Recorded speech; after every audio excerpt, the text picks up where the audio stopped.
Hi everybody, it's Diane with a Creative Inkster.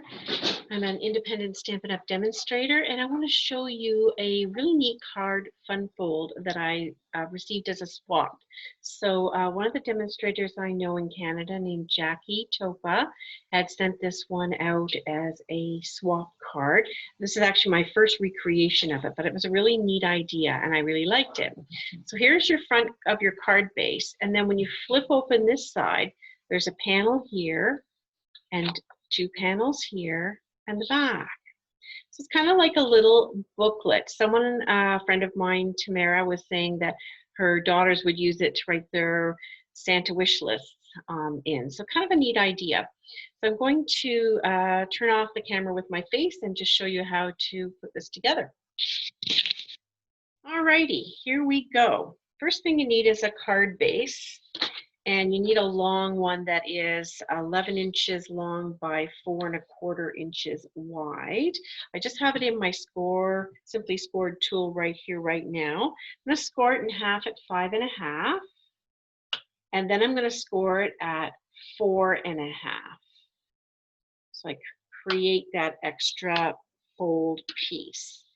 And then I will fold it in half on the score line.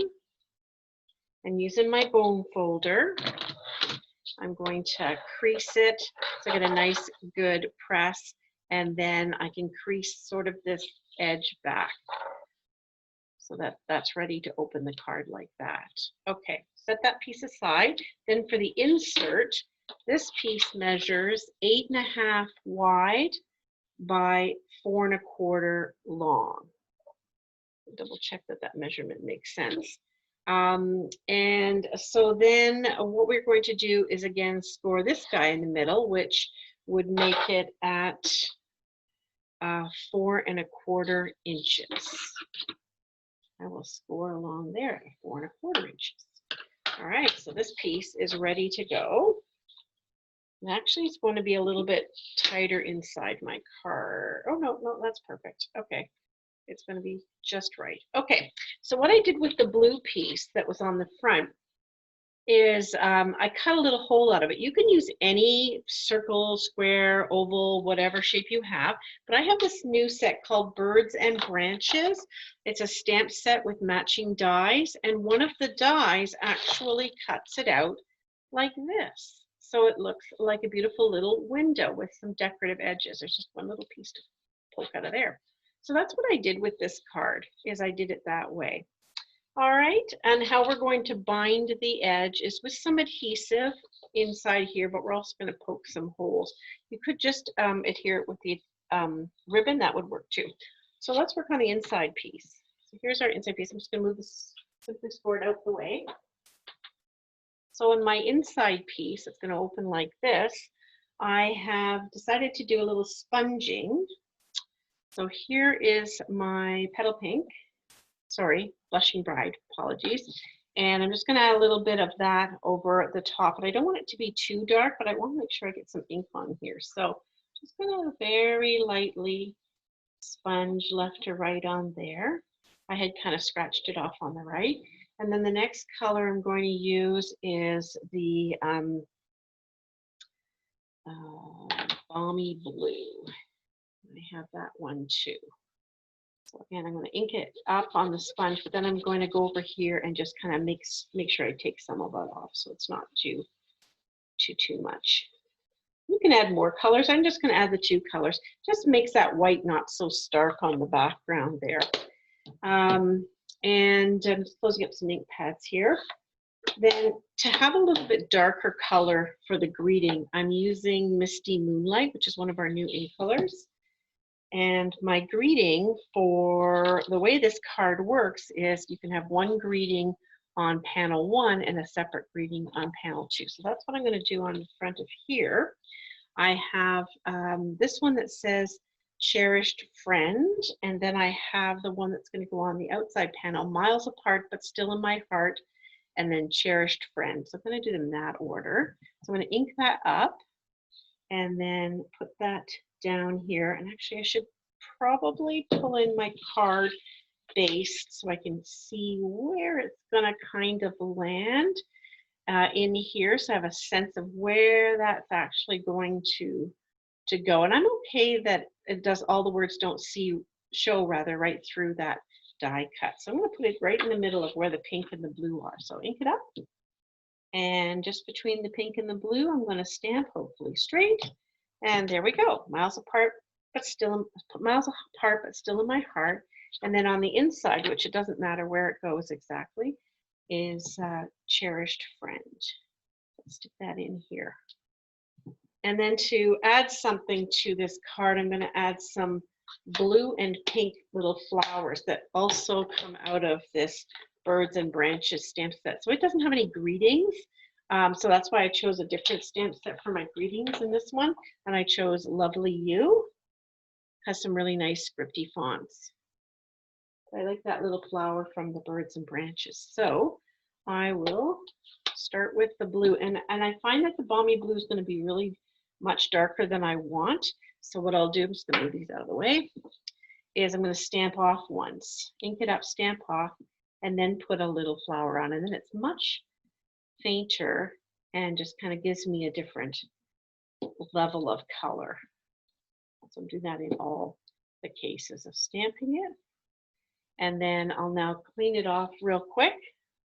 I don't have my cleaner right here, so I'm just going to do this. I'll wipe it off on my scratch paper. Normally I would wipe it off on the Simply Chamois. And then I'll go in with my pink. And I'm going to test how dark that is. Yeah, I think the same thing. So I'm going to stamp it off a little bit and then add some light pink in there. There's no real rhyme or reason to what I'm doing here. It's just very, very whimsical, as it were. All right, let's close up that ink pad and pop that out the way. Back to our card, we now have to insert this, and we want to make sure that the fold over piece here is folded, and that's a 1 inch in. The difference here is 1 inch. And so I'm going to sort of fold it that way, and that'll give me an eyeball positioning for this piece of folded Whisper White. I'm going to use my Tombow liquid glue. Then I can add it here, all the way around. Grab it, line it back up again. I like the Tombow because it gives me some flexibility in repositioning if it's not exactly where I want when I put it first down.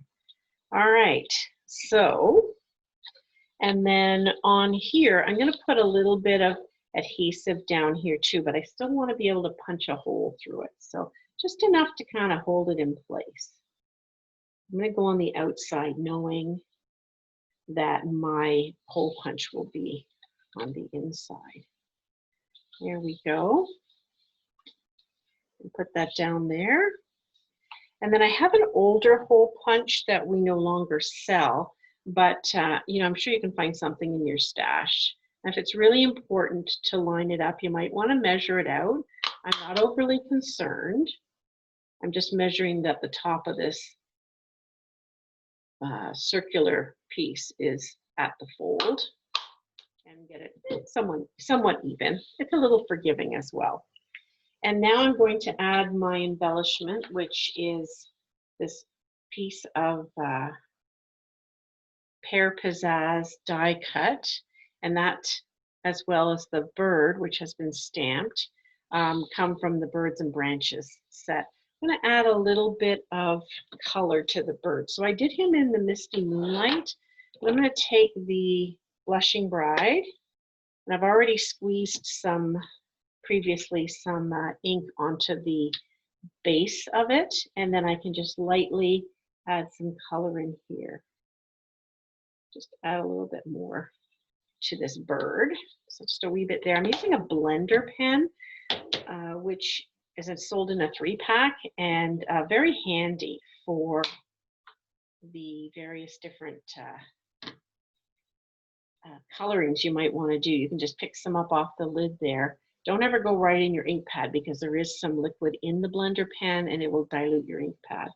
So I'm going to again, wipe a little off and go really light in here. A very light touch. Kind of like having a marker in every color. These are great. And then when you want to take the color off, you just wipe it back and forth. The tip will get darkened over time with the coloring, but if you wipe it off, then it'll be clear again. Sorry, pat away. Now do some adding on. So I think when I did the first one of this, I kind of trimmed this branch a little bit, but I'm not going to do that this time. I'm going to keep it very flowy, and I'm only going to put adhesive down here near the end. So I'll put a little bit, squeeze a little bit out in these different spots. You can certainly use whatever other kind of adhesive you like. This works for me. I find it easy to control. All right, so just a little bit on the bottom there, and then it will go on the card. Careful not to allow it to go through and glue the two pieces together. Now a little bit squished out, that's okay because that'll dry clear. And then I have my wee bird. I had planned to pop him up on dimensionals, but I don't see dimensionals right close at hand here. Let me take a peek. Yep, I have a little stash of some supplies over here in the corner. So I will take my scissors and cut off a little piece of dimensional on the back of the bird. And peel the backing off and tuck him right in there. So then all that's left to do for this card is add my ribbon. So I'm also using the Misty Moonlight in color ribbon. It is really nice to tie. It's a 1/4 inch and it's a nice flowy ribbon. It's not stiff at all, so I really quite like it. I'm only going to tie a knot, not a bow. Cut about this much off.